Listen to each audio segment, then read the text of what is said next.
Гледате Трилинг, добро вечер. Председателот на Социјалдемократскиот сојуз на Македонија Венко Филипче предлага до 10 февруари идната година да завршат уставните измени. Лидерот на најголемата опозицијска партија со предлог о усвојување на резолуција за преговори со Европската унија, со услов македонскиот јазик да стане службен јазик на Европската унија без додатки и фусноти. Министерот за дигитална трансформација и секретар за меѓународна соработка во ВМРО ДПМН Стефан Андоновски во Трилинг со прва реакција во однос на предлогот на Венко Филипче. Мислам дека е несериозно за прашањата за кои што веќе сте кажале се пред Бугарија и веќе сте кажале дека сте подготвени на секакви промени само да останете на власт подолго време, сега да исцртувате црвени линии во песок каде што веќе сте поминале.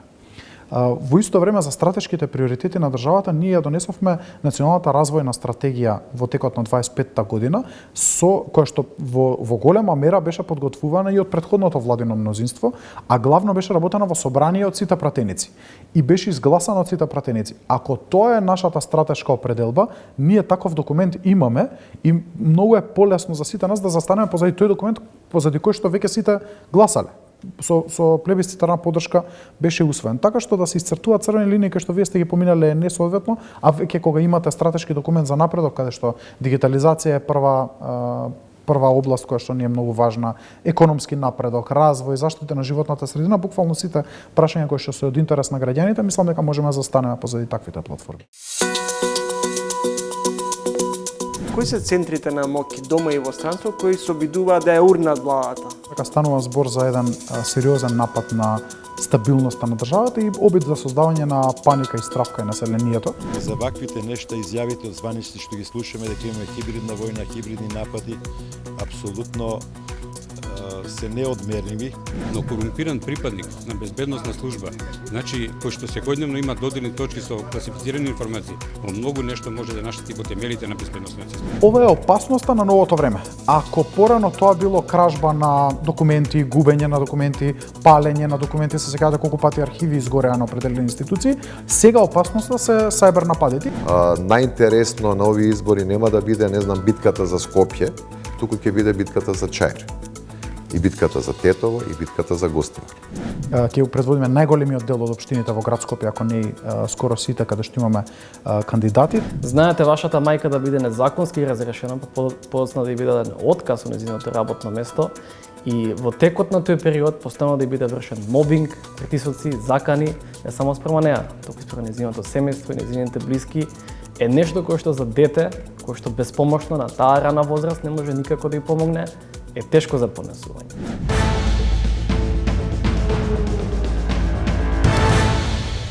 Хибридни закани. Сите почнаа да се стројат зад оценката на премиерот. Откако председателката одмолча, првиот полицаец негираше, а НБ и така мора да е таинствен.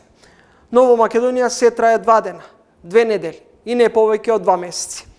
Добивме податок дека имаме осомничени неколку десетина подметнувачи на пожарите. Ако имавме функционално и ефикасно обвинителство, досега требаше да покренат обвиненија и да се осудат сторителите, меѓу кои странци. Пресудите покрај репресивен имаат и превентивен карактер. Минатата недела во Трилинг двајца екс-министри за одбрана и полиција. Сега двајца професори и поранешни активни безбедносно-полициски аналитичари. Универзитетските професори Маријан Николовски и Владимир Пивоваров околу одредените наводни центри на моќ, кои се обидуваат да ја дестабилизираат државата и да направат упад во функционирањето на владата. Оно што треба да се каже во делот на хибридните закани е во последниот период не се закана само за Македонија како мала земја, хибридните закани се многу присутни во земјите од опкружување. Ја би тргнало само и од поим што значи тоа хибридна закана, значи имаме микс на повеќе видови на закани. Овие што се подметнување на пожари, тоа е само една мала капка од сериозните закани кои што демнеат по безбедноста. Во тој аспект и треба да се внимава не само безбедносните институции, многу пошироко општествената заедница во делот на следење на овој вид на закани. Затоа што имаме градација кога станува збор за закани. Имаме потенцијален ризик, а наредната фаза доаѓа закана и ако дојде до загрозување веќе тука е последна фаза. Зарем се сомневате во релевантноста на изјавите на властите кога велат дека сме цел на хибридни напади, дека се обидуваат одредени домашни па и странски центри на моќ да влијаат врз стабилноста на државата? Апсолутно врз основа на сите показатели досегашни, значи имам такво размислување. Затоа што нема ништо целосно подкрепено. Инаку сите треба да помогнеме во таква ситуација на државата, кој да е, од каде и да доаѓа, без разлика на верска, етничка, политичка или било каква припадност. Тоа е пресериозно, тоа е патриотизам да помогнеме сите. Меѓутоа, кон што да се ослониме? Кон само 2 реченици, 3 реченици кои нон-стоп се повторуваат во иста форма, во иста фраза, а никој не дава никаков аргумент. На крај крајови, ако имало такви сознанија, значи ние велиме секојаш превенцијата е најдоброто решение за сите можни последици. Последиците ги видовме, меѓутоа доколку службите имале такви сознанија како што се најавува, зошто не е превенирано? Зошто немаме уапсено лица? Значи ние веќе имаме некои кривични пријави, меѓутоа тие кривични пријави се однесуваат за сосема друго кривично дело, а не како што беше најавено дури и уривање на уставниот поредок. Значи сето тоа треба да бидеме малку одмерени во изјавите, сепак јавно искажаниот збор многу значи. Колку нашиот безбедносен систем е ранлив или лесно пробиблив? Безбедносниот систем е поставен онака како што треба, секој си ја врши својата работа, но кога станува збор за хибридните закани, значи не можеме да се ослониме само на една институција. Многу пошироко треба и повеќето безбедносни институции, не само Министерството за внатрешни работи, тука треба да се вклучат и останатите институции, и не случајно постои и Советот за координација кој што треба сето ова да го искоординира помеѓу службите. Клучна улога тука треба да одиграат и разузнавачката агенција, агенцијата за разузнавање која што делува надвор од територија на Македонија и агенцијата за национална безбедност која што ја следи внатрешната проблематика заштита на институциите, посебно она што се новите видови на закани, како што се во недостаток на информации, пласирање на дезинформации, лажни информации, кои што во многу нешто може да наштетат во делот на безбедносниот систем. За ваквите нешта изјавите од званични што ги слушаме дека имаме хибридна војна, хибридни напади, апсолутно се неодмерливи, односно нема никаков показател или нешто конкретно да изнесат за тоа што го тврдат. Хибридна војна е пресериозна работа. Гледате кај нас не функционира Совет за безбедност, односно не е свикан. Земја членка сме на НАТО, имаме право на договорот член 4 да побараме помош. Меѓутоа такво нешто не се случува. Хибридна војна е воен израз, генерално предвидува употреба на неконвенционални средства, како што се нормално и пожарите, меѓутоа до сега немаме ништо од тоа да се соопшти дека која држава не нападне, центар од надвор, центар на моќ, како што велат, центар на моќ од натре. Значи нема кривични пријави, како што кажи самиот министер, нема нешто поконкретно за да може да се држиме до тој израз, затоа што пресериозна е заканата хибридна војна. Сепак граѓаните кои ќе случат војна, тоа е нешто што влева страв. Меѓутоа, прашањето е периодот, дали се работи за политички маркетинг пред изборите, дали е осознавање на непостоечки непријател, а ние сега ќе ве браниме од тој непријател. Значи, многу верзии и предпоставки се и не можем да сватам кога званичци вела дека да, имаме факти, но предпоставуваме. Во науката криминалистика нема факт, тоа е заклучок, дека имате нешто конкретно, врз основа на што сте го донеле тој заклучок. А предпоставено е, значи нешто можеби е така, меѓутоа можеби и не е така. И затоа велам дека е пренесериозно со вакви тешки изјави. Корумпиран полицаец, корумпиран цариник на граничен премин го оштетуваат буџетот, но корумпиран припадник на безбедносна служба, значи кој што секојдневно има додирни точки со класифицирани информации, во многу нешто може да наштети во темелите на безбедносниот систем.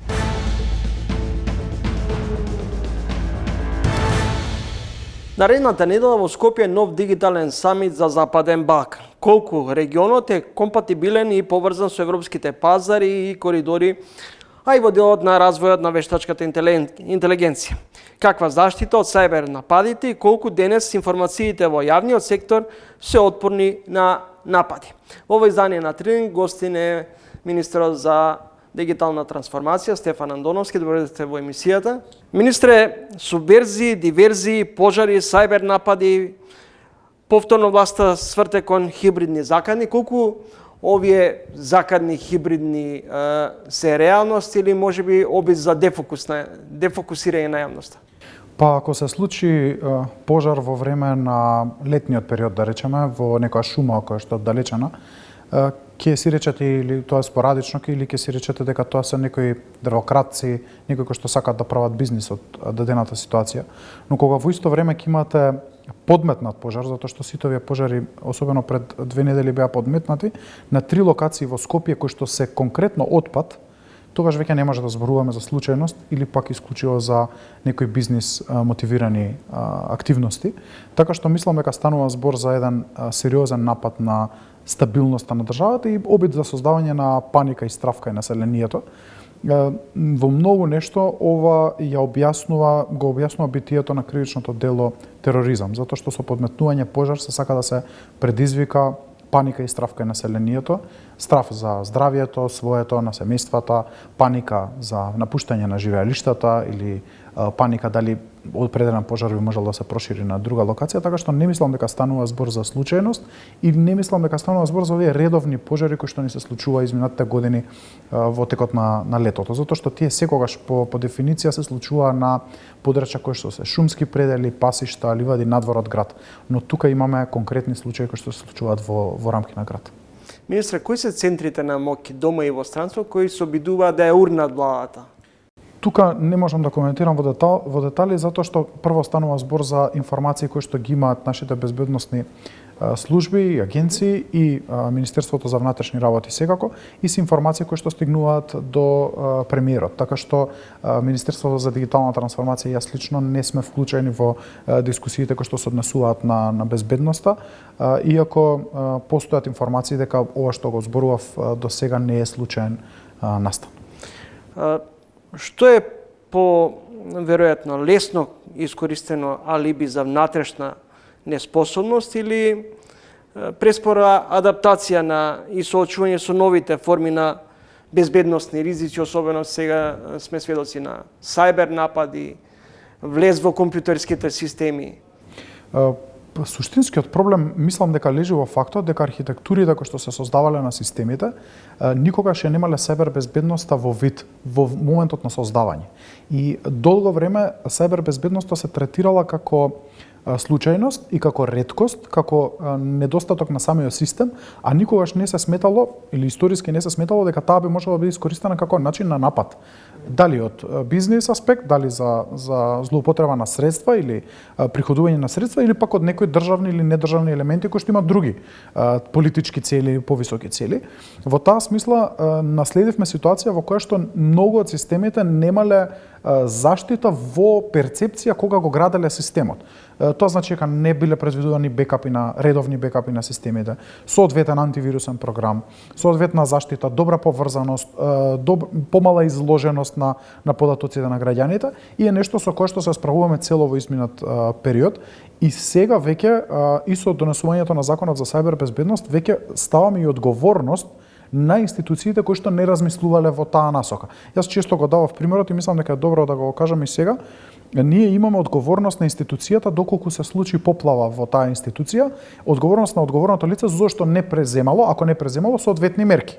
Заштити, испусни при градбата на тоалети или градбата на кујнски простор, но тоа го немаме за сајбер безбедност. Значи, кога ќе се случи некој напад, некој инцидент, сајбер закана, немаше до сега до овој закон одговорност на одговорното лице во институцијата, особено во државните, зошто не преземало мерки за превенција и за заштита и зошто не репортира ако треба некого да извести. Со законот овие прашања веќе се регулираат. Дали во услови на се почесто користење на вештачката интелигенција, новите технолошки иновации, не е потребна или неопходна таква голема бројка на јавна администрација, кога се постепено се дигитализира?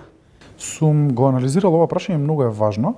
Во просек, ако го земете целиот јавен сектор, војска, полиција, образование, здравство плюс јавната администрација, ние сме негде на просекот на Европската унија. Не сме многу над тоа што како квантум го има Европската унија и државите од Европската унија, што значи дека и развиениот свет кога трчал во дигитализација, јас сметам дека ние имавме застој последниве 10 години, кога трчал напред не ја скратувал многу јавната администрација, но многу се менуваат улогите на вработените во јавната администрација.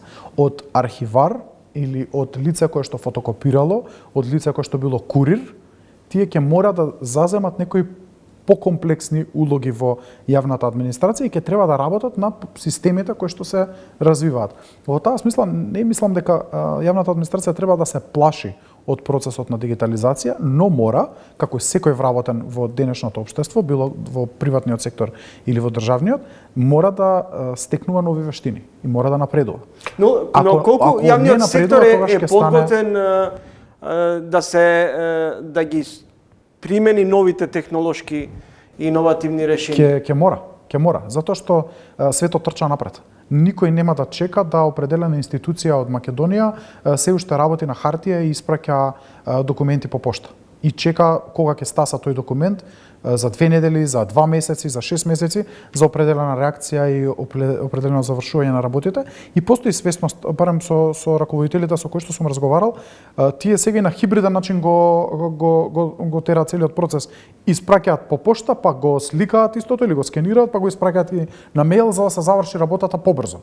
Свесни дека пребавен е процесот на аналогно функционирање. Од тој аспект мислам дека ќе мораме. Не е прашање дали некој сака или не сака да се дигитализира, прашање е дали ќе остане релевантен како институција или некој друг ќе го замени неговото место. Колку сме блиску до дигиталното описменување денес?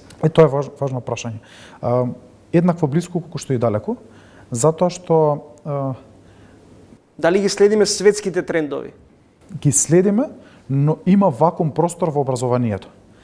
Ни се случува да многу доцна или многу спорадично млади луѓе ги запознаваат вистинските алатки кои што им стојат на располагање за свој личен напредок, а не за забава. Делот за забава младите го учат сами, но делот за корисност многу тешко пробива. Прво затоа што нивната генерацијата на нивните родители можеби не ги познаваат тие алатки и второ затоа што немаме системски пристап за жал во образованието. Јас долго зборував, гледам дека има напредок во Министерство за образование и наука на оваа тема.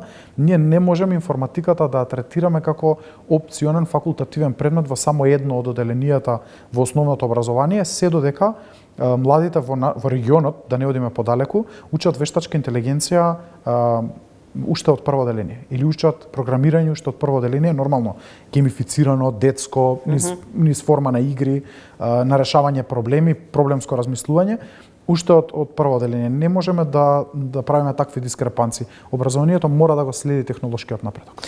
Нема речиси ниту еден општински проект за конкурсите за финансиска помош од владата од 250 милиони евра, на тоа не се добиваат избори веројатно, но колку со овој нов тренд на се почесто и се поагресивно дигитализирање на институциите, може да ги следиме светските трендови денеска. Да, општините во поглед на кредитирањето немаа можност да аплицираат за дигитални проекти.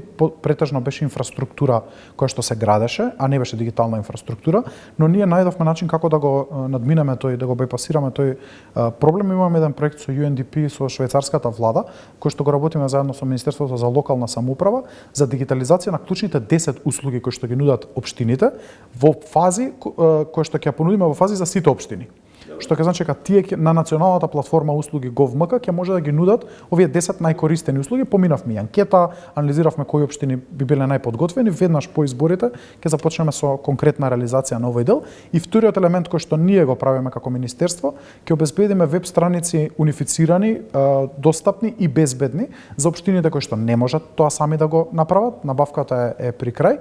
И вториот елемент, документ менеджмент систем и процес менеджмент систем кој што државните институции веќе го имаат, ќе го понудиме бесплатно на општините кои што се заинтересирани. Веќе имам 4 или 5 општини кои што би сакале да се приклучат. Спојот на овие три елементи, процес менеджмент, документ менеджмент систем, услуги, 10 услуги за граѓаните и квалитетни веб страници, мислам дека ќе го заокружи барем основниот концепт на дигитализација на општините. И уште еден проект кој што мислам дека е важен да го спомнам, со ГИС и со поддршка на Европската унија поставуваме Wi-Fi бесплатни зони со бесплатен интернет во 47 општини во Македонија кои што аплицира на повикот. Сите кои што аплицира имаме над просекот од регионот сме, зашто во цел регион е овој проект. Требаше да поддржат околу 30 општини, но имавме многу апликации од Македонија, бевме доста брзи, работевме со општините и сега во сите овие ќе имаме бесплатни Wi-Fi зони. Каде и како се чуваат податоците за одбрана од сајбер напади, особено имајќи во предвид оној случај со пензискиот фонд? За жал, дел од институциите на несоодветен начин ги чуваат своите системи и податоците. Дел се на опрема кој што е во институциите, дел е на облак, на податочна платформа, и дел се разменуваат, односно се наоѓаат на заеднички софтвери, на заеднички сервери. Веќе во тек физибилити студија за изградба на првиот дата центар, државен дата центар. Секундарниот е изграден веќе во Прилеп, неколку пати сум повторувал, за жал тој не се користи од доволен број на институции. Мислам дека бројката е под 5 институции кои што во моментот имаат поставено своја заштитна бекап опрема во центарот во Прилеп кој што го оперира Министерството за внатрешни работи, но примарната инфраструктура ќе ја градиме во Скопје и мислам дека физибилити студијата ќе ни каже точно како таа треба да изгледа. Стефан Андоновски, министер за дигитална трансформација, гостин во емисијата. Андоновски е член на потесното раководство на ВМРО ДПМН. Министре, дали е точна информацијата во јавноста која и во политичките кулуари дека меѓу ВМРО ДПМН и СДСМ постои веќе дил за заеднички настап за градоначалник во општина Кичево? Не можам да ги коментирам во детали овие состојби. Ние излегавме со предлог кандидат во општина Кичево. Тој е еден прекрасен доктор, многу квалитетен, почитуван со граѓани на граѓаните од Кичево. И овој пат мислам дека имаме вистинска шанса да победиме во Кичево. Овој предлог наш беше и во 2021 година, свесни дека овој човек е повеќе од градоначалник, дека е човек кој што навистина ќе секој граѓанин на општина Кичево ќе се пронеде кај Александар и мислам дека ќе има одличен резултат на изборите. Секако сметам дека сите граѓани на Кичево се уморни од состојбите во кои што им се случуваат сите овие претходни години и ќе дадат поддршката. Имајќи во предвид дека на овие локални избори има голем број на независни кандидатури, особено за метрополата, колку големиот број на кандидати за градоначалници ќе биде своевиден хендикеп за владеачката партија во однос на дисперзија на гласовите? Па знаете, кога имате голема поддршка, треба да знаете да се носите со таа поддршка. И мислам дека би било неумесно од наша страна како владеачка партија со толкова доверба прво на парламентарните избори, второ со над 40 градоначалници до сега, да кажеме дека сметаме дека сме неподготвени за следната фаза во која што ќе предводиме уште поголем број на општини, ќе го предводиме градот Скопје, ќе го предводиме најголемиот дел од општините во град Скопје, ако не и скоро сите каде што имаме кандидати, така што големата доверба на граѓаните значи дека мора да испорачате многу сериозни резултати. Ние сме на тоа подготвени, веќе работиме при подготовката на програмата. Јас бев одговорен за околу 14 општини за подготовка на програми, да им помогнеме на општините. Веќе општините се почувствува дека размислуваат за денот потоа. Дали нешто можеме да реализираме, колку брзо, која е динамиката, дали ќе прибереме доволно средства за тоа да го реализираме, така што многу сериозно пристапивме на подготовката на програмите и тоа ќе води кон многу сериозна реализација после изборите. Апсолутна власт предност или хендикеп? Па сега, ако зборувам како магистар по политички науки, мислам дека е предност ако сте подготвени за работа. Ако сте дошле на власт неподготвени, тогаш секоја власт е хендикеп, дали е таа послаба, покршлива или подоминантна. Ако сте вие неподготвени за реализација на дела, на активности кои што сте ги ветиле, тогаш ќе си имате проблем независно каква е власт. Кога се почесто слушаме дека нема предвремени парламентарни избори, дали е тоа партиска манипулација или дисциплинирање на незадоволството кај гласачите, особено кај вашите симпатизери?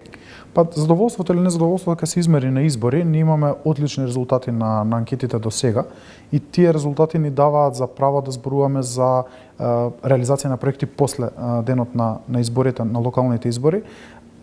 Ако прашате дали граѓаните сакаат предвремени парламентарни избори, во огромно мнозинство ќе ви кажат дека не сакаат. Тоа е затоа што луѓето бараат и компаниите бараат стабилност.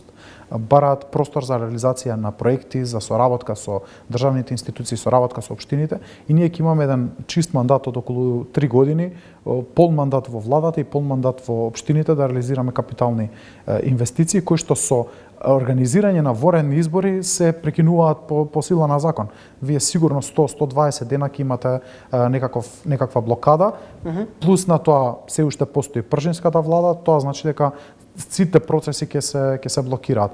Ние сме подготвени за избори во секој момент и тоа нам не е потешкотија како политичка партија. Ја гледам подготвеноста и во моментот при подготовката на програмите, организирањето на кандидатите. Но тоа би било несериозно кон граѓаните. Убедени сте во сигурна победа на престојните локални избори, но колку, например, битката за Чаир, која се споредува исто како и битката за метрополата, суштост може да создаде и да отвори пат кон превремени парламентарни избори, или во најмала рака дуи да биде идниот владин коалиционен партнер, иако вашиот лидер е категоричен дека за дуи нема место на Илинденска број 2. 5 години слушаме за тоа дека постои тајна коалиција помеѓу ВМРО, ДПМН и ДУИ, само што не се формирала преодна влада, техничка влада, широка влада, слушавме долго време од 2022 наваму и потоа пред изборите 24 година ДУИ преку своји емисари зборуваше за сигурна коалиција помеѓу ВМРО, ДПМН и ДУИ по изборите. Не слушајте што ви зборува Мицковски, туку бидете сигурни дека тоа така ќе се движи, беше коментарот. Времето покажа дека ние тоа што сме го кажале стоиме позади посочиното. ДУИ не е реформирана партија. Овие луѓе кои што се сега експоненти на ДУИ воопшто не се нови на политичката сцена. Точно знаеме кој од нив што правел додека бил на позиција. Голем дел од нив се соочуваат со кривични пријави, со постапки пред обвинителството и судовите. И се додека постои такво ДУИ, ние не сме подготвени за договори, а мислам дека премиерот покажа многу јасно сите овие години како реагира на таковиот вид на провокации и во исто време дали или не се договара некаде позади завесата. До сега тоа не се случило, така што не мислам дека ќе се случува и во иднина. Точно е, битката во условно речено албанскиот блок е поинтересна од битката која што ќе биде помеѓу ВМРО, ДПМН, ССМ и Левица, но ние си ја гледаме нашата задача и нашата работа во секоја од општините каде што имаме кандидати, дали за градоначалници, дали советници, и ќе одиме на работа и покажување што сме сработеле, што планираме да работиме и дали тоа им е прифатливо на граѓаните. И на крајот, во овие една година практикување на власта, предводена од ВМРО, ДПМН, во јавноста се добива впечаток дека отворивте голем број на проекти, но и фронтови. Од една страна најавувате битка против корупцијата и криминалот, отворање на големи проекти инфраструктурни, но се чини дека како да не ви оди така се глатко. Зошто? Бевме сигурни дека нема да оди глатко, затоа што државата беше оставена да пропаѓа. Јас можам да зборам за 7-8 клучни проекти кои што ги имаме во Министерството за дигитална трансформација, ние ги наследивме, пола од нив без одржување, пола од нив несоодветно планирани. И јас наследив ситуација во која што не беа исплатени долгови према Македонската радиотелевизија, Македонската радиодифузија, Агенцијата за аудиовизуелни медиумски услуги.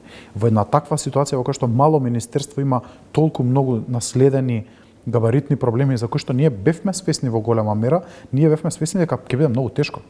И ова е начинот на кој што може да се справувате со проблемите. Да имавме ние рамен терен за надпревар и да одевме само напред, ќе беше многу полесно и ќе видевме многу покрупни резултати. Но ние поминавме година дена во решавање на напластени проблеми од минатото кои што никој не сакал да се занимава со нив.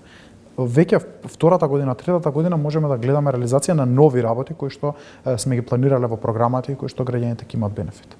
Благодарам за гостувањето и интервјуто за Трилинг. Благодарам на поканата. Стефан Андоновски, министер за дигитална трансформација.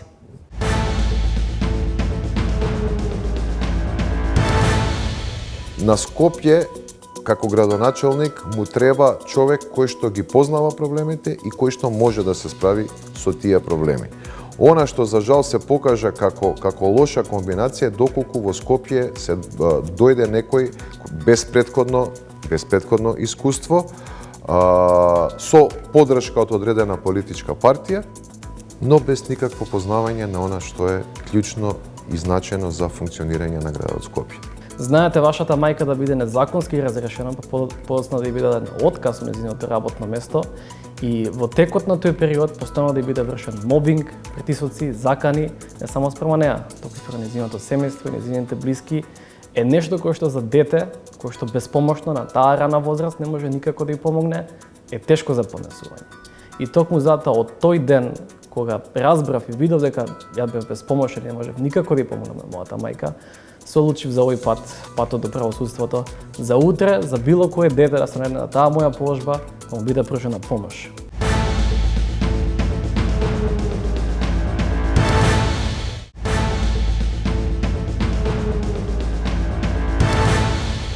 Локалните избори тест за Мицковски и владината коалиција. Резултатите ќе бидат индикатор за лидерството на Филипче и опоравок на СДСМ на политичката сцена. Партиските кандидати ќе се соочат и со повеќе независни кандидати. Гостин во тренинг Владимир Божиновски, добре дојдовте во емисијата. Благодарам за поканата. Дали убедливата победа на ВМРО-ДПМН и на парламентарните избори пред се може да биде товар за владеачкото мнозинство да се исполни ветеното? Видете, секогаш партијата која што ќе победи на изборите си го носи тоа бреме на поддршка и доверба која што ја имале гласачите и има возможност да дојдат на власт и да покажат што можат, дали можат и како можат. Така да се разбира дека доколку после извесен период од практикување на власт не се или граѓаните не чувствуваат дека се исполнети нивните надежи, тоа ќе резултира со намалување на поддршка. Но да се разбереме, ова не е нешто што се случува за месец или два. Знаете како, потребно е барем од прилика половина од мандатот за една влада, без разлика која влада е, за да се види дали таа влада успешно се справува со оние проблеми поради кои што и граѓаните и ја дале довербата.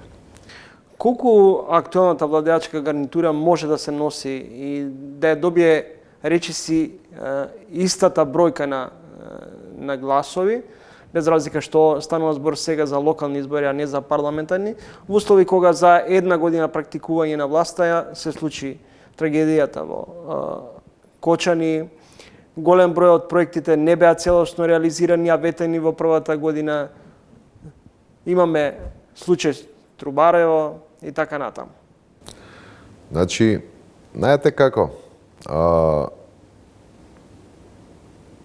секогаш се случуваат одредени настани кои што се надвор од она практикување на владење, да кажеме. Дали станува збор за одредени несреќи, дали станува збор за трагедии како што се случи во Кочани, дали станува збор за одредени проекти кои што се можеби неисполнети, можеби делумно исполнети. Она што граѓаните го ценат, односно би го ценеле доколку сведен или се направи, е на кој начин власта или оние кои што се одговорни се справуваат со такви ситуации. Доколку они сметаат дека власта успешно се справува со тие предизвици, тогаш они ќе продолжат да ја дадат поддршката. Доколку не, таа поддршка ќе биде ускратена. Еве со примерот во Кочани. Реакцијата, она првична реакција на државата, не само од мој аспект, туку и генерално од аспект на генералната јавност и на експертската јавност, власта се справи добро со, значи како првична реакција на она што се случи во Кочани. Сега тоа не значи дека владата има неограничена доверба на граѓаните во однос на овој случај, туку сега треба да идеме вториот чин како ќе се одвива, а тоа е одговорност на оние кои што имаат одредена вина во сето тоа што се случуваше, односно таа комна вечер кога загина над 60 лица. Како вие денес го оценувате практикувањето на власта на актуелната гарнитура? Знаете како, она што и според истражувањата, а и лично за мене, беше најзначена, би рекол, потреба за македонското општество во однос на практикување на власта е справување со криминал и корупција. Ние видовме дека многу држави од околината во моментов кога решително почнаа да се справуваат со криминалот и корупција, многу брзо потоа едноставно го забрзаа својот и економски, но и генерален општествен развој. Така да јас сметам дека некаде напролет ќе може да се направи еден пресек дали власта успева да се справува со корупцијата, дали се преземени одредени чекори да се справува со корупцијата или не.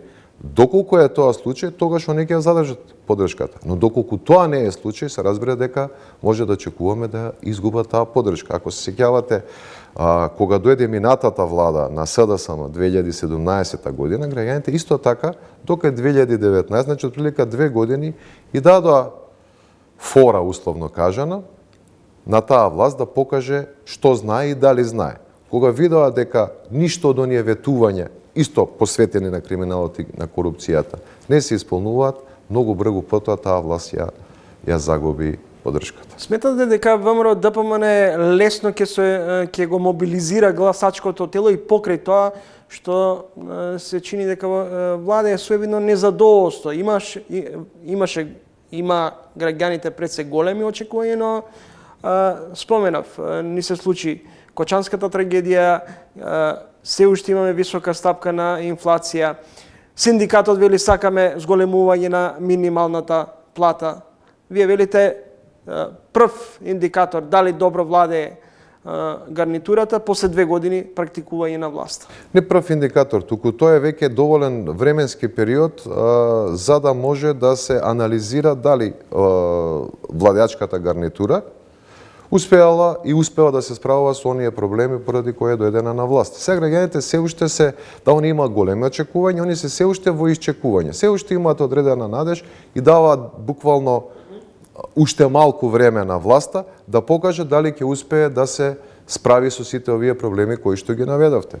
Пред се борба со криминал и корупција, но се разбира и економскиот развој, справување со инфлација, едноставно добробит и унапредување на општеството. Да не ги забораваме, тука се разбира и еден од најконтинуирано клучните проблеми, особено во зимскиот период, посебно за граѓаните на поголемите населени места, особено Скопје, а тоа е борбата со загадување. Значи, ние се уште чекаме некој да почне сериозно да се справува со загадувањето. Бидејќи досега борбата со загадување беше едноставно дел од предизборната кампања.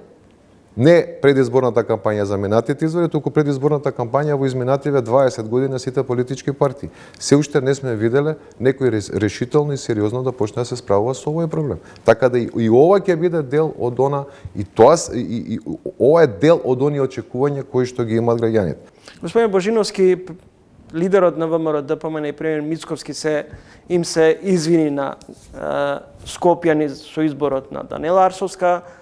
Градоначалничката на метрополата во заминување се извини што прифатила да биде кандидат на ВМРО ДПМН. Што може да очекуваме и што покажуваат најновите истражувања? Каков би можел да биде распоредот на силите по изборите на локално ниво? Знаете како? Досега најуспешниот градоначалник во Скопје, Коце Трајановски, дојде како претходен градоначалник на една скопска општина. Значи, он претходно успеа да се справи со проблемите на една од тие скопските општини, случајот Газибава, и потоа дојде како градоначалник на Скопје и мислам дека повеќето граѓани на Скопје согласуваат дека тој беше досега најдобар градоначалник. Сега имаме слична ситуација каде што еден успешен градоначалник на една од скопските општини, случајов Кисела вода, се кандидира да ја добие довербата и на граѓаните на Скопје. Најверојатно ќе биде идниот градоначалник, доколку се суди според истражувањата кои што ги спроведувавме и кои што се разбира се објавени. Значи, на Скопје како градоначалник му треба човек кој што ги познава проблемите и кој што може да се справи со тие проблеми. Она што за жал се покажа како лоша комбинација, доколку во Скопје се дојде некој без претходно искуство, со поддршка од одредена политичка партија, но без никакво познавање на она што е клучно и значено за функционирање на градот Скопје. И за жал тоа се случи во изминативе 4 години. На овие локални избори има 18 кандидати во трката за градоначалник на Скопје. За прв пат на локалните избори има и голем број на независни кандидатури. И тоа е добро. Колку бројноста ќе значи дисперзија на гласовите? Што и на некој начин се поставува дополнително прашањето дека е многу тешко во првиот круг да се стане градоначалник. Видете, може дел од кандидатите може ќе ја завршат работата, односно ќе победат уште во првиот круг, дел се разбира ќе одат во вториот круг. Повеќе кандидати, повеќе опции, значи збогатување на изборниот процес, збогатување на демократската можност која што имаат граѓаните. Локалните избори се еден добар лакмус тест на демократската партиципација на граѓаните. Колку повеќе луѓе се кандидираат, колку повеќе независни групи се кандидираат, толку можеме да очекуваме и зголемување можеби на интересот на оваа млада популација да биде дел од тој изборен процес. ВМРО-ДПМН се представува како партија што ја обновува државата и ја враќа стабилност со зачување на македонскиот идентитет, јазик, додека СДСМ се позиционира како гарант за демократијата и европскиот курс за кој сметаа дека е загрозен. Каква кампања може да се очекува? Мислам дека со оглед на... Дали локалните теми може да се претворат во национални? Локалните теми, видите, ние секогаш може да се надеваме дека локалните теми ќе доминираат на локалните избори, но досега од изминативе изборни циклуси се покажа дека многу често и националните теми доминираат на локалните избори, за жал ќе кажам. Она што е ја мислам значајно и за самите политички партии, еднаш кога да сватат дека на локални избори ние треба да дискутираме за локални теми. Граѓаните на локални избори ги интересира кој како ќе се справи со отпадот и со хигиената, кој како ќе се справи со проблемите од аспект на инфраструктура, кој како ќе се справи со, не знам, зголемување на зеленило или унапредување на квалитетот на живот, особено во поголемите урбани средини. Тоа треба да биде интересно. Нема ние зашто на локални избори, не знам, да говориме за надворешна политика или да говориме за економски теми кои што се во надлежност на централната власт. Божиновски, битката пред се во Скопје за Чаир, па и потоа и за Кичо, веројатно ќе биде прашање од исклучителна важност, особено во албанскиот кампус, и битката меѓу Изет Меджити и Бујар Османи. Кои се вашите предвидувања во тој дел? Да, па ова е добро што ме потсетите, тоа сакав да го споменам и на претходното прашање. Значи, искрено не очекувам многу, или барем не очекувам сериозен судир и емоции во однос на битката помеѓу ВМРО, ДПМН и СДСМ, од аспект што разликата е премногу голема и на едните ми јасно дека ќе победат, на другите ми јасно дека ќе изгубат. Но она што го очекуваме е исклучително тешка битка во така наречениот етнички албански кампус, каде што Ду и Влен ќе се обидат да се представат дека они се дека тие се всушност партии или коалиции на кои што етничките албанци им ја даваат својата доверба. И да, најинтересно на овие избори нема да биде, не знам, битката за Скопје, туку ќе биде битката за Чаир, и битката за Тетово, и битката за Гостивар. Тука всушност и мислам дека ќе биде и фокусот, изборниот фокус, затоа што тука има премногу непознати во однос на тоа кој како ја има поддршката од граѓаните. Дали од изборниот резултат во Чаир ќе значи евентуалната политичка елиминација од владината коалиција на Вреди и евентуално повторно враќање на Дуј на Линденска број 2? Па мислам дека не е тоа толку едноставно. Прво, знаете како, треба да видиме како ќе се подолат картите, односно на кој начин ќе гласат граѓаните. Затоа што кај локалните избори е многу тешко да се дефинира победник, секогаш е повеќе перцепција за победник. Од тој аспект мислам дека да, најзначајно ќе биде кој ќе биде победник во Чаир, бидејќи тука се судираат еден од лидерите на коалицијата Вреди и од другата страна е човек кој што пледира или за кој што се говори дека може да биде наследник на Али Ахмети на кормилото на Дуј. Значи, вамо го имаме Изет Меджити, вамо го имаме Бујар Османи. Така да таа битка прво ќе биде лично за кариерите на едниот или на другиот, затоа што победникот може да ја продолжи, да би рекол и да ја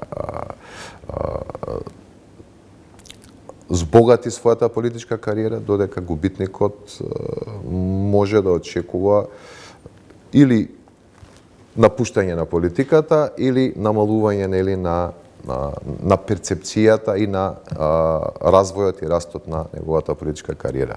Тоа е одличен аспект. Потоа, доколку хипотетички, не знам, Влен победи во Тетово, Дуи победи во Гостивар. Ова е хипотетички. Битката за Чаир ќе одлучи каква е перцепцијата за победник помеѓу етничкиот албански блок.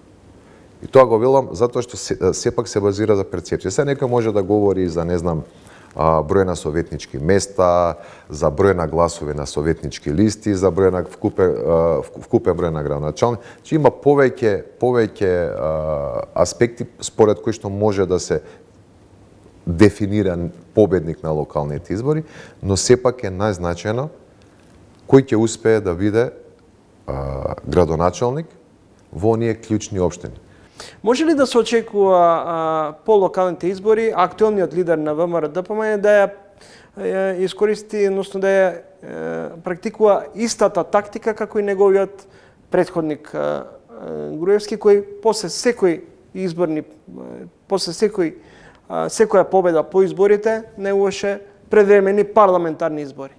Не, видете, доколку има предвремени парламентарни избори, треба наистина да има сериозна причина за тоа.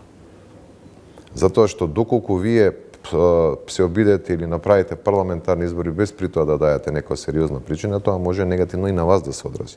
Значи, доколку има, ја не велам дали ќе има или нема да има, но доколку има предвремени парламентарни избори, наистина треба една многу сериозна причина, поради која што ние повторно би се подготвувале и би влегле во нов изборен процес, кој вообичаено, нели, 3 месеци ја парализира целата држава додека траат тие избори. Така да ја не велам дали ќе има или нема да има, туку велам дека доколку има, треба навистина да има сериозна причина зошто би се одржале тие парламентарни избори. Доколку нема сериозна причина, тогаш не гледам зошто би имале предвремени избори.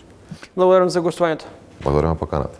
Владимир Божиновски, политиколог, професор на Правниот факултет во Скопје.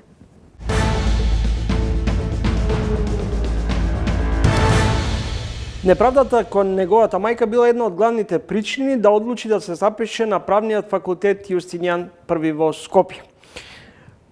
По студирањето на Правниот факултет бил избран за првенец на генерација 2023-2024 година. Во емисијата гостин Стефан Кофиловски. Добро дојдовте во емисијата. Добро ве најдов, благодарам на поканата, поздрав до вашите гледачи и се надам дека ќе имаме продуктивен разговор. Кои беа предизвиците со кои се соочивте за време на студирањето на Правниот факултет?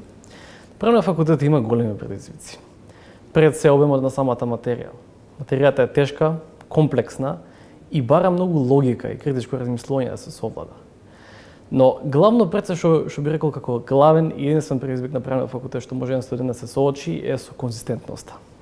Да се владее правото бара постојано и упорно читање, учење, но и критичко размислување како пред се најважен елемент. Во она што можев да забележам дека уште од мали нозе правото ве привлекувало, но што значи да се биде денес дипломиран правник во време во кое правдата изостанува, многу луѓе велат и се жалат дека се обесправени? Одлично прашање. Да се биде денес еден дипломиран правник само по себе си носи и голема гордост и благодарност кон оние што ми помогнале да станеме вакви дипломирани правници, но истовремено носи голема одговорност према самото општество. Во нашата држава, како што сите знаеме, правото е болна точка. Болна точка за овој народ, за овие јавни институции. Да се биде дипломиран правник не значи само обврска да се придонесе кон создавање на нови или пак подобри закони. Не, баш напротив. Јас сметам дека законите се соодветни. Да се биде добар правник значи да се тргне од себе си. Самите наши постапки и действија кои што ги правиме да бидат усогласени со идејата на законодавецот, но и со оно што општеството го смета како правично и праведно. Ако велите дека законите се добри, тогаш каде потврламе, во кој дел недобрата кадровска екипираност, можеби партизацијата?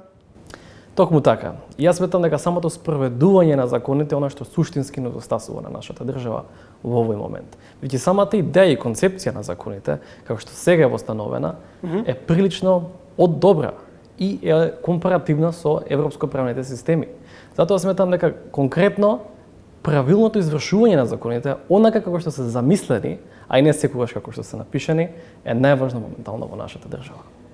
Човек може цел живот да помине без да стори кривично дело, но не може ни час да помине без да е во граѓанско-правен однос. Граѓанско-правната, ова е став на еден од професорите на правниот факултет, граѓанско-правната област, особено облигационото граѓанско и процесно право, ви се она што најмногу сакате да го работите и најмногу ви лежи. Но денес граѓанинот како да ја има целосно изгубено довербата во правото, во правдата. Зошто правдата е бавна кај нас? Сметам дека правдата е бавна кај нас поради повеќе причини. Се разбира, главна причина е самиот неразумно долги судски судења и одлуки кои што ги носат самите судии. Но сметам дека исто така правдата е бавна кај нас поради едноставно општиот менталитет на самиот народ. Имено се разбира, Македонија е држава како секоја друга, со различни индивиди, со различни мислења, но сметам дека кај нас недостасува малце поголема колективна свест во исполнување на правните норми. Треба граѓанинот не да биде поттикнат од самиот закон или пак од казната да го исполни правната норма, туку и сам однатре да има нешто кое што го мотивира и истовремено го прави задоволен да постапи онака како што треба. Не случајно споменав дека правдата е бавна, тоа било една од причините 2012 вашата мајка да се соочи со проблем, поточно да биде незаконски избркана од работа од општина Карпош. Дали тоа беше доволен мотив за вас да се запишете на правниот факултет? Тоа не само што беше доволен, туку беше и централен мотив зашто се запишав на правен факултет. Знаете, вашата мајка да биде незаконски разрешена, па подоцна да ја биде даден отказ од нејзиното работно место и во текот на тој период постојано да ја биде вршен мобинг, притисоци, закани, не само спрема неа, туку и спрема нејзиното семејство и нејзините блиски, е нешто кое што за дете, кое што безпомошно на таа рана возраст не може никако да ја помогне, е тешко за понесување.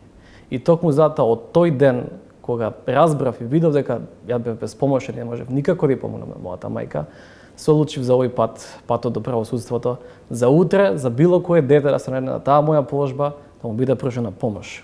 Дали на крај успеавте да истерате правдата на виделина со вашата мајка? За жал, лично субјективно, јас не сум задоволен и сметам дека правдата не е истерана до крај за мојата мајка. Иако таа беше вратена на своето работно место како наставник, не беше вратена на првичното работно место кое што незаконски беше одземено, односно да биде директор на основно училиште и кое што честно и совесно го вршеше во интерес на самите ученици и родители. Во недостиг на отчетност, пропусти, зашто многу често одговорноста кај нас станува е мисловна именка? Одговорноста кај нас е мисловна именка поради една проста причина, која што се наврзува со сето тоа што го кажав претходно. Кога човекот сам во себе не чувствува одговорност за тоа што го постапува и прави, не може да се очекува и поголема одговорност од страна на институциите. Знаете, институциите треба да биде тука еден обрач, кој што само ќе наблюдува таа натрешна одговорност, дали е во согласност со самото право. Но човекот фундаментално внатре во себе, ако нема одговорност, не може да се очекува ефикасно решение, макар колку и да се добри самите институции. Следите трени гостин во емисијата Стефан Кофиловски, првенецна генерација на правниот факултет 2023-2024. Кофиловски, сега сте на магистарски студии по граѓанско процесно и материјално право, потоа следува докторски студии. Се гледате како иден адвокат или можеби меѓу делителите на правдата? Јас се гледам во блиска иднина како судија во основниот граѓански суд, тоа е мојата цел. Причината поради ова е што јас сакам да сум тој кој што, како што споменав и претходно, ќе помогне да се открие една објективна вистина за сите судски спорови кои што се во оваа држава. Сакам да вратам довербата во оваа држава и сакам да го сторам тоа ефективно и се разбира без никакви пречки кои што би стоеле на мојот пат. Дали помалку како млад човек не ве фрустрира фактот што многу мала ни е довербата во македонскиот правосуден систем? Многу често судиите се мета на критики. Фактот што се одоговлекуваат судски процеси. Апсолутно ме фрустрира тоа и токму затоа го одбирам и правосудството за да се надевам да вратиме таа доверба назад кај народот. Но причината за ова е повеќе факторна, значи постојат и многу добри судии кои што се правични, честни и совесни кои што вршат својата функција, но за жал ете така наречените црни овци се тие кои што најмногу упаѓаат во очите на самата јавност и се надевам дека ќе имам можност пред јавноста тоа да го сменам всушност таквото негативно мислење со враќање назад на довербата. Пред да влезете во студиото ми споменавте дека до овој момент немате понуда за работа, но дека сепак работите нешто сосема надвор од она што имате дипломиране. Залутавте во правото? Токму така. Значи не се сметам дека станува збор за залутување во правото, туку најпрво јас чекам да ги завршам целосно моите магистерски студии, па подоцна да можам повеќе да придонесам во некоја правна област. Мојот пат, единствен мој пат во мојот живот ќе биде правото. Не планирам да сменам мојата насока, освен се разбира ако видам дека навистина нема друг начин како да постапам понатаму. Се надевам дека нема да дојде никогаш до тоа. Благодарам за гостувањето во емисијата. Благодарам и до вас, поздрав уште еднаш до гледачите. Стефан Кофиловски, првенецна генерација на правниот факултет Јустинијан I, 2023-2024 година.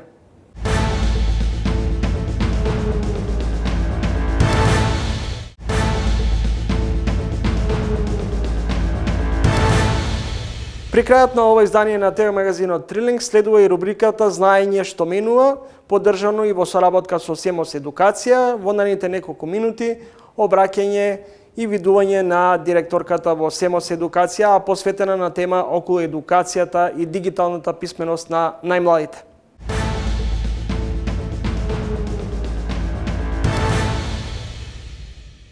Децата од најрана возраст се сретнуваат со дигитализација. Прво се цртаните, потоа се мобилните телефони, потоа се видеоплатформите. Но дали единствено користењето на техниката е тоа што се нарекува дигитална писменост? Родителите сметаат дека со тоа што нивното дете знае да го уклучи компјутерот, знае да го отклучи мобилниот телефон, веќе е спремно за дигиталната иднина. Но тоа не значи дигитална писменост на едно дете. Дигиталната писменост во суштина подразбира учество во дигитализацијата, односно логичко размислување и креирање на содржини во дигиталниот свет. Ја изучуваме азбуката, ги учиме да ги препознаваме буквите. Од буквите создаваме зборови, па потоа зборовите ги комбинираме во реченици. Истиот принцип важи и за IT едукацијата. Ако децата од најрана возраст се запознаат со компјутерското размислување, дигиталната писменост, тие ќе знаат како понатаму да креираат зборови и да ги комбинираат во реченици во дигиталниот јазик. Дигитална писменост значи свесно и правилно користење на телефони, таблети и компјутери. Дигиталната писменост е како да научиме да креираме и свесно да споделуваме содржини на интернет. Дигитална писменост исто така значи како да научиме да креираме видеа кои што ќе ги споделуваме со пријателите или со околината. На интернет имаме се, и позитивна и негативна содржина. Децата треба да научат да ја препознаваат содржината и како да се заштитат од неа. Дали родителите може да знаат и како може да знаат дека нивното дете е дигитално писмено? Во моментот кога детето сурфа на интернет и ќе му се појави поп-ап прозорец со побарување да прифати нешто. Детето несвесно клика yes, односно прифаќам. Со тоа значи дека детето не знае да процени дали тоа е некаков вид на опасност и дали со неговата потврда ќе влезе во некој опасен виртуелен момент. Кога детето креира нешто дигитално, дали е слика, дали е цртеж или слично. Кога детето пронаоѓа соодветно дигитално решение, односно истражува на интернет, тогаш веќе знаеме дека детето е дигитално писмено. Вештачката интелигенција на детето може да му помогне со поттик на креативноста, но таа не може да биде креативна наместо него. Исто така, вештачката интелигенција може да му помогне на детето во олеснување на добивање на информации. Меѓутоа, сите добиени податоци треба да се селектираат и треба да се изберат најсоодветните податоци. Ако не знаеме како да ја користиме вештачката интелигенција, таа ќе биде само една играчка за нашето дете. Затоа, потребно е да се едуцираме, информираме. Потребно е да им дадеме можност на сите деца да добијат информации што значи IT едукација, што значи дигитална писменост и што значи познавање од вештачка интелигенција. Она што секој родител треба да го направи уште веднаш за своето дете е да му овозможи IT едукација, да му овозможи дигитална писменост и да го запознае со вештачката интелигенција и незиното функционирање.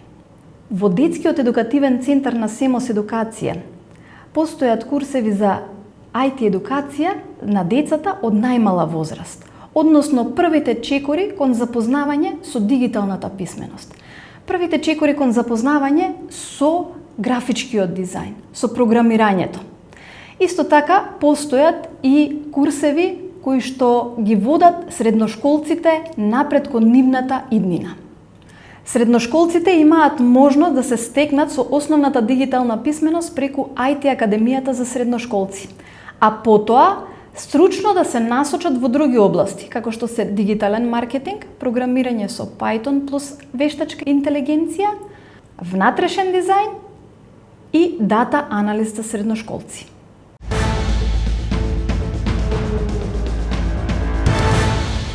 Следевте уште едно издание на ТВ магазинот Трилинг. Ви благодарам на вниманието и следете на идниот петок во исто време во 20 часот и 45 минути на која емисијата се реемитува и на регионалните телевизии низ Македонија, а може да не читате и на trilling.mk. Пријатно!